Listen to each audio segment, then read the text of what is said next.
আপনি চান আপনার বাড়ির ছেলে মেয়েটা পড়াশোনা করেছে, চাকরি দরকার। চাকরি যদি পেতে হয়, মেধা অনুযায়ী পেতে হয়, বিজেপিকে আনতে হবে। সাদা খাতায় চাকরি, ওএমআর এর বদলে আজকে ফাঁকা খাতা দিয়ে চাকরি, অর্থের বিনিময়ে চাকরি। আজকে তৃণমূল কংগ্রেস এই জায়গায় এই রাজ্যকে শেষ করেছে। Public service commission, school service commission, কোথাও চাকরি নেই। তাই কৃষক পরিবার, প্রান্তিক পরিবার, আপনারা ছেলে মেয়েদেরকে আর উচ্চ শিক্ষা দিতে চাইছেন না।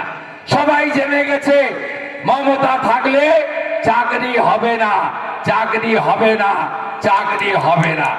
পশ্চিমবঙ্গের মাননীয় মুখ্যমন্ত্রী মমতা বন্দ্যোপাধ্যায়ের অনুপ্রেরণায় গ্রামীণ এলাকা ও শহরাঞ্চলের সড়ক যোগাযোগ ব্যবস্থার সার্বিক উন্নয়নের লক্ষ্যে শুরু হয়েছে পথশ্রী রাস্তাশ্রী প্রকল্পের চতুর্থ পর্যায়। পথশ্রী রাস্তাশ্রী প্রকল্প বাংলার ইতিহাসে বৃহত্তম সড়ক সংযোগ কর্মসূচি, যার মধ্যে এবার পথশ্রী রাস্তাশ্রী প্রকল্পের চতুর্থ পর্যায়ে পশ্চিমবঙ্গের 23টি জেলায় পঞ্চায়েত ও পৌর এলাকায় 20,000 কিলোমিটারেরও বেশি নতুন রাস্তার নির্মাণ ও পুরনো রাস্তার সংস্কার করা হচ্ছে। এই প্রকল্পে বিটুমিনাস, সিমেন্ট, কংক্রিট, পেভার ব্লকের রাস্তা ছাড়াও এবারই প্রথম বিভিন্ন নতুন প্রযুক্তি ব্যবহার করে রাস্তা নির্মাণ করা হবে, যার মধ্যে অন্যতম হল ফেলে দেওয়া প্লাস্টিককে পুনর্ব্যবহার করে নতুন রাস্তা নির্মাণ। পথশ্রী রাস্তাশ্রী প্রকল্পের কাজগুলি সম্পূর্ণভাবে রাজ্য সরকারের অর্থ বরাদ্দের মাধ্যমে রূপায়িত হবে। সমগ্র রাজ্যের 35,000-এরও বেশি গ্রামের এবং 128টি পৌর এলাকার সকল মানুষ এর ফলে উপকৃত হবেন। সাধারণ মানুষ, কৃষক, ব্যবসায়ী, শিক্ষার্থী, রোগী, প্রসূতি মা সবাই এর সুফল পাবেন। এছাড়াও কাজগুলির মাধ্যমে জব কার্ড ধারকদের জন্য 15 কোটিরও বেশি শ্রম দিবস সৃষ্টি করা হবে। এই প্রকল্পে মোট 19,400 কোটি টাকা খরচ করে 59,500 কিলোমিটারেরও বেশি রাস্তা রাজ্য সরকার নির্মাণ করছে।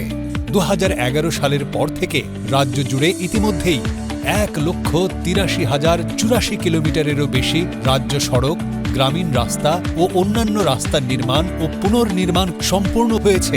এর জন্য খরচ হয়েছে 83,000 কোটি টাকারও বেশি। পশ্চিমবঙ্গের মাননীয় মুখ্যমন্ত্রীর স্বপ্নের পথশ্রী রাস্তাশ্রী প্রকল্প রূপায়ণের মাধ্যমে সার্বিক উন্নয়নের পথে পশ্চিমবঙ্গ সরকার। পঞ্চায়েত ও গ্রামোন্নয়ন দপ্তর এবং নগর উন্নয়ন ও পৌর বিষয়ক দপ্তর পশ্চিমবঙ্গ সরকার কর্তৃক জনস্বার্থে প্রচারিত। নিজেকে আপডেট রাখতে ফলো করুন সানন্দা নিউজ।